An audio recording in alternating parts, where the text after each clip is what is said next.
in the process without any proof. Do you feel helpless in those kind of situations? We really do. Douglas County Clerk of Superior and State Court, Annetta Daly Stenbridge.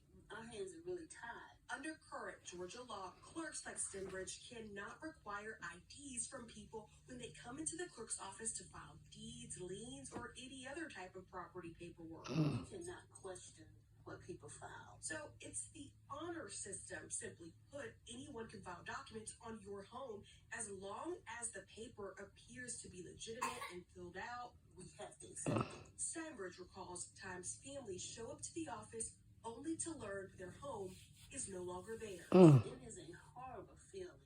And just to see, the looks on their faces and, I guess that whole family's inheritance, going down the drain. It's why some Georgia clerks want state law to change, require identification and file any property. Use it to get the legit sort of documents under fictitious identity. However, even mandating IDs cannot be the only solution. We're talking about fake driver licenses. We're talking about fake birth certificates, fake Social Security cards, utility bills. Georgia State cybersecurity expert Dr. David Mammon This is California driver license. gave us a virtual tour of the dark web.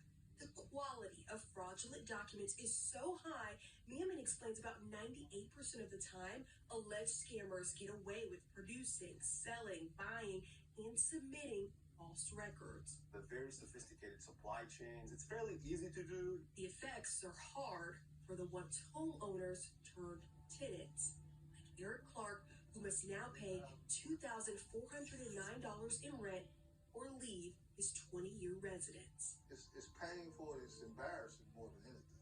To go out here to be my age and have to try to start over. That's painful. Joining me now, investigative reporter Sierra Cummings. Sierra, it just baffles the mind. I know You'll speak for it. Unbelievable, Deborah. Crazy. I just can't even understand. They know that this is wrong, but still, Eric has to pay rent to the new owner. I know you spoke to the new owner. What did they have to say? And what did the police have to say? What's interesting, we spoke to the man, Mehboob Omar, who said, call to discuss if you've got any questions. Eric Clark, I now own your home. We reached out to him repeatedly. When he realized it was us, he stopped texting. So we just reached out to the name listed as the owner of the actual Ace Homes LLC, and that's an attorney. So in effect, this guy's attorney responded to us instead saying, other than directing us to the judge's claim in this case, they've got no comment. But as we've noted in that story, DeKalb County Police is investigating this case. We reported this story a little more than a week ago, and since then we have gotten updates from the DeKalb County Police Department through Eric. They've followed up with him. They've reached out to Ace Homes LLC. It's just the beginning of the investigation, but we know it's a very active one that they're trying to get to the bottom of. Well, it's a good thing you did this story because maybe Eric wouldn't be getting any eyes on this story if not. I just wonder, it's so incredible to believe that this happened. What about other homeowners? Anyone, even if they're not in the area, what can the average homeowner do to protect their home, Sierra? It's an important point because maybe you're not like Eric, and it is worth noting that his mortgage was only something like $1,000, and now to stay in the home while he's fighting this case civilly, he's got to pay 2 times that, a little more than $2,000.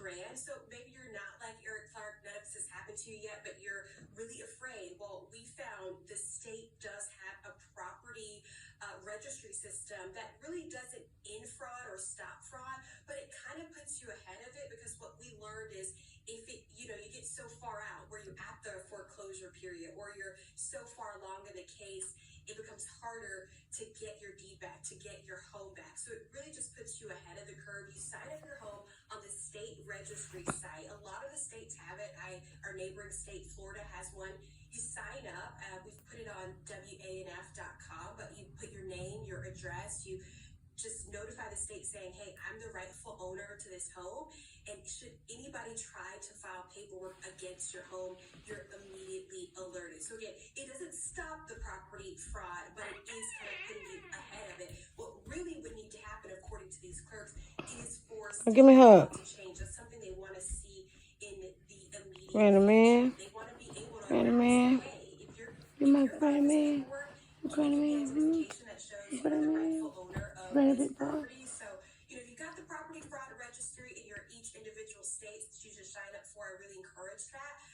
But in a state like Georgia, we really are looking to see some kind of legislation. That's what the clerks say needs to happen in order to improve this situation. We're watching some other states. We know New York has a similar law, the same legislation that the clerks are asking for here. They've got one currently in committee in their legislative session, and we know just this past summer, a couple months ago, Texas passed a law, all in hopes of minimizing defraud. So this is something we're going to continue to watch. Just feels like one of those incredibly unbelievable stories, but something that could be easily fixed. Yeah, you need that state registry. I had no idea until you just said this, and that's what I'll be doing after the show. Appreciate Yeah, it. I reached out to my grandparents, my mom, like, sign up. I know you're in Florida, it's a little different, but sign up right now. I'm going to do that right now. Thank you, investigative reporter Sierra Cummings.